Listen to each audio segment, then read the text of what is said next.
Hello, good morning. അപ്പോൾ ഇന്ന് ഞങ്ങൾക്ക് പൂരിയാണ് ബ്രേക്ക്ഫാസ്റ്റിന് കഴിക്കാൻ. പിന്നെ കറിയായിട്ട് ഞാൻ കടലക്കറി വെച്ചു. അപ്പോൾ ഇന്നലെ ദോശയും ഗ്രീൻ പീസ് കറിയായിരുന്നു. അപ്പോൾ ഇന്ന് ഞാൻ ഓർത്ത് കടലക്കറി വെക്കാമെന്ന്. അങ്ങനെ ഇന്ന് കടലക്കറി വെച്ചു. ഇവിടെ പിന്നെ എന്തുണ്ടാക്കിയെന്ന് പറഞ്ഞു കഴിഞ്ഞാലും കഴിക്കുന്ന പിള്ളേർ കഴിക്കാൻ വിശപ്പുള്ള പിള്ളേർ കഴിക്കും. ഇവിടുത്തെ ആൾക്ക് സ്കൂൾ കുട്ടിക്കാണ് ഭയങ്കര മടി എന്ന് പറഞ്ഞാൽ കഴിക്കാൻ ഭയങ്കര മടിയാണ്. അതൊരു ഞാൻ ഏറ്റവും കൂടുതൽ വയലൻ്റ് ആകുന്നത് കഴിക്കുന്ന സമയത്താണ്. കുറേ നേരം എൻ്റെ വേസ്റ്റായി പോകും കഴിപ്പിച്ച്. പിന്നെ നമ്മുടെ കഴിപ്പും മുടങ്ങും.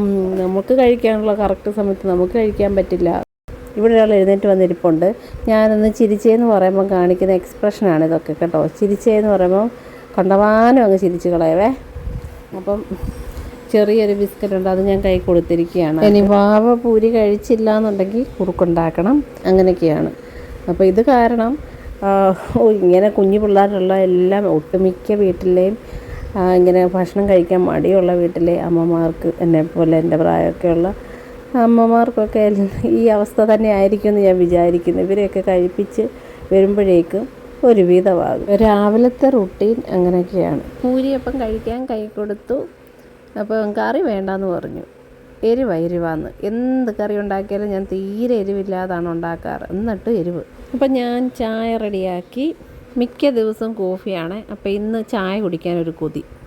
അപ്പം വൈകിട്ടായപ്പോഴേക്കും നമുക്ക് പള്ളിയിൽ പോകണമായിരുന്നു. പള്ളി പെരുന്നാളാണ്. അപ്പോൾ നമ്മൾ പിള്ളേരെയും കൊണ്ട് അവിടുത്തെ ലൈറ്റ് അറേഞ്ച്മെൻറ്റ്സൊക്കെ കാണാൻ വേണ്ടി പിള്ളേരെയും കൊണ്ട് പള്ളിയിലൊക്കെ പോയി കുറേ നേരം അവിടെയൊക്കെ കറങ്ങി നടന്നു.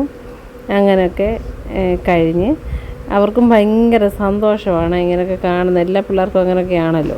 പള്ളിയിലെ പെരുന്നാളും അമ്പലത്തിലെ ഉത്സവമൊക്കെ ആകുമ്പോൾ എല്ലാവർക്കും ഭയങ്കര സന്തോഷമായിരിക്കും അല്ലേ. അപ്പോൾ അങ്ങനെയൊക്കെയാണ്. നമുക്കും അങ്ങനെയൊക്കെ തന്നെയാണ്.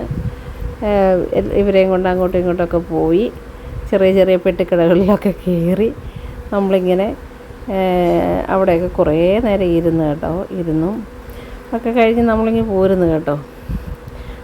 വായി നോക്കി അങ്ങോട്ടും ഇങ്ങോട്ടൊക്കെ നടക്കുവാണ്. അപ്പോൾ ഇത്രയേ ഉള്ളൂ ഇന്നത്തെ വീഡിയോ.